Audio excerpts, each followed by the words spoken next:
시청자 여러분 안녕하십니까? BOA 모닝뉴스 시작합니다. 한국의 윤석열 대통령이 북한의 도발 위협이 커질수록 미한일 삼각 안보 협력은 더욱 견고해질 것이라고 밝혔습니다.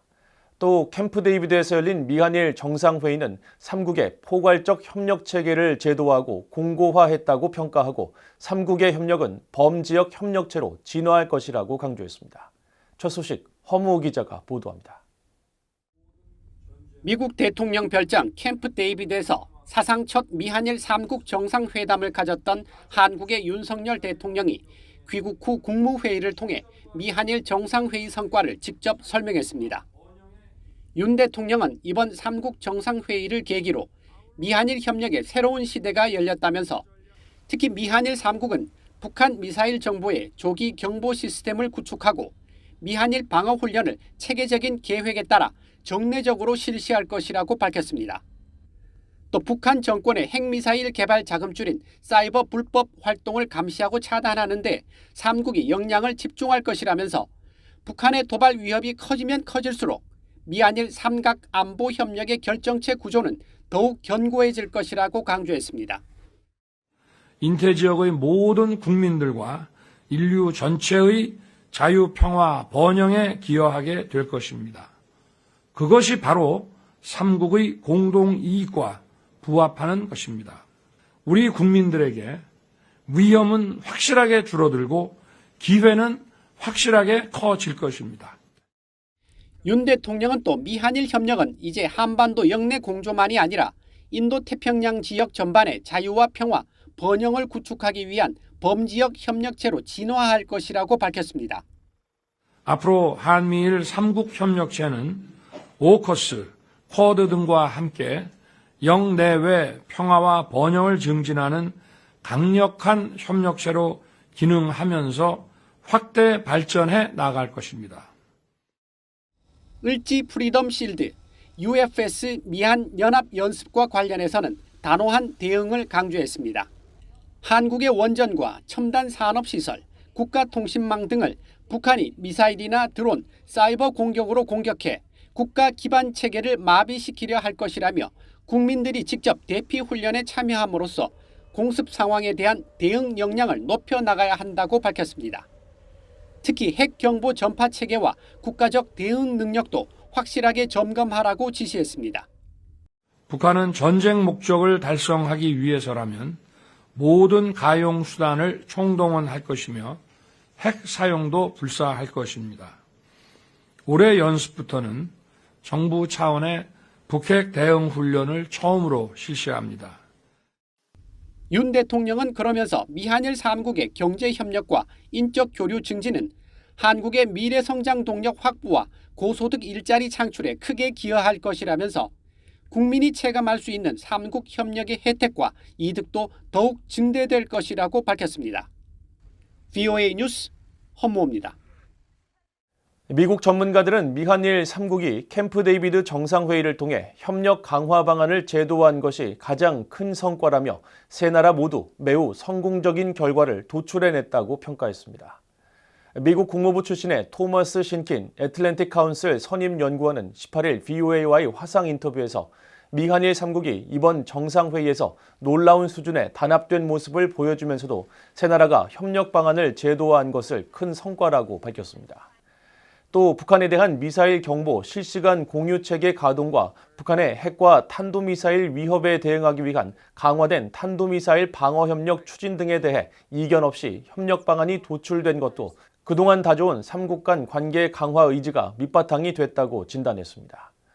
클린트워크 한미경제연구소 KEI 연구원도 3국 간 협력의 정례화를 큰 진전이라고 밝히고 특히 미한일 3국의 군사훈련 정례화를 주목해야 한다면서 3국 간 이미 어느 정도 군사적 교류가 이뤄져 왔지만 이를 공식화하고 정례화하는 것은 또 다른 차원의 의미 있는 조치라고 평가했습니다. 니콜라스 세첸이 전략국제문제연구소 CSIS 아시아 담당 부국장은 3국의 협력이 더 이상 영내 안보 문제에만 얽매이지 않고 북한과 중국의 위협을 뛰어넘어 인도태평양 지역 전체의 안정과 번영에 진정으로 기여하겠다는 의지를 3국 정상들이 과시했다고 분석했습니다. 한국합동참모본부는 북한이 전략 순항미사일 발사 훈련을 했다고 주장한 것에 대해 과장되고 사실과 다른 부분이 많다고 지적했습니다. 합참 관계자는 21일 한국 국방부 기자단과 만나 북한이 발사한 것은 함대함 미사일이라며 전략 순항 미사일이 아니라고 밝혔다고 조선일보와 연합뉴스 등 한국 언론들이 보도했습니다. 이 관계자는 이어 배수량 1,500톤의 배에서 상식적으로 그런 미사일을 발사할 수가 없으며 함대함 미사일은 사거리가 굉장히 짧고 그렇게 위협적인 수단은 아니라고 평가했습니다. 또 북한이 오차없이 목표를 명중 타격했다고 주장한 것도 감시장비 탐지 결과 사실과 달랐다면서 북한이 이날 공개한 함정에 대해서는 피탐 면적, 즉 탐지될 수 있는 면적을 줄였을 수 있지만 북한은 스텔스 도료를 바를 능력이 안 된다며 최신형 초계함은 아니라고 평가했습니다. 앞서 북한의 조선중앙통신은 이날 보도를 통해 김정은 국무위원장이 해군 함대를 시찰하고 전략 순항미사일 발사 훈련을 참관했다면서 단 한치의 오차도 없이 신속히 목표를 명중 타격함으로써 전함의 동원 태세와 공격 능력이 완벽히 평가됐다고 주장했습니다. 이런 가운데 이날 미한 을지 자유의 방패 UFS 연합연습 시작과 함께 F-35A와 F-15K 등을 동원한 적 순항미사일 추적 요격 훈련을 벌였다고 한국 공군이 21일 밝혔습니다.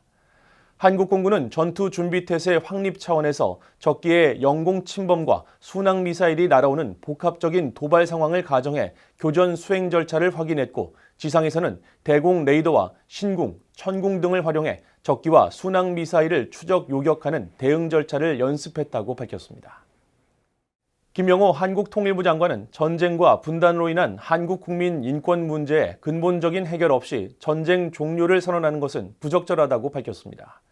김 장관은 21일 한국국회 외교통일위원회 소속 더불어민주당 전해철 의원의 종전선언과 전시 납북자, 국군포로 문제와 관련한 질문에 이 같은 답변을 제출했다고 한국의 연합뉴스가 보도했습니다.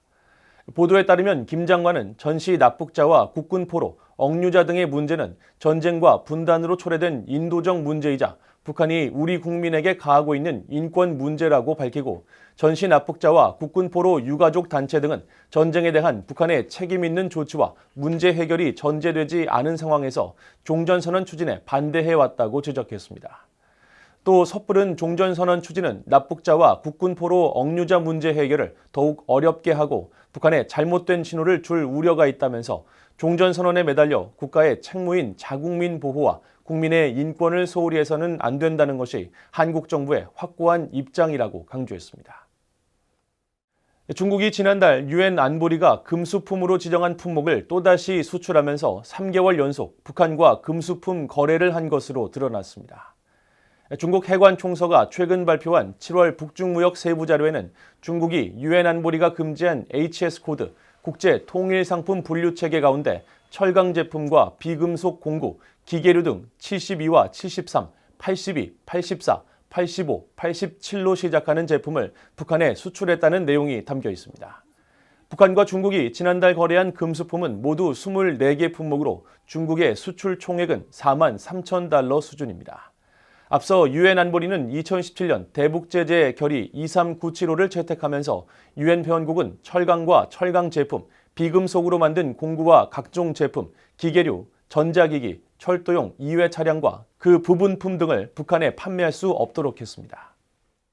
VOA 모닝뉴스를 모두 마칩니다. 시청해주신 여러분 고맙습니다.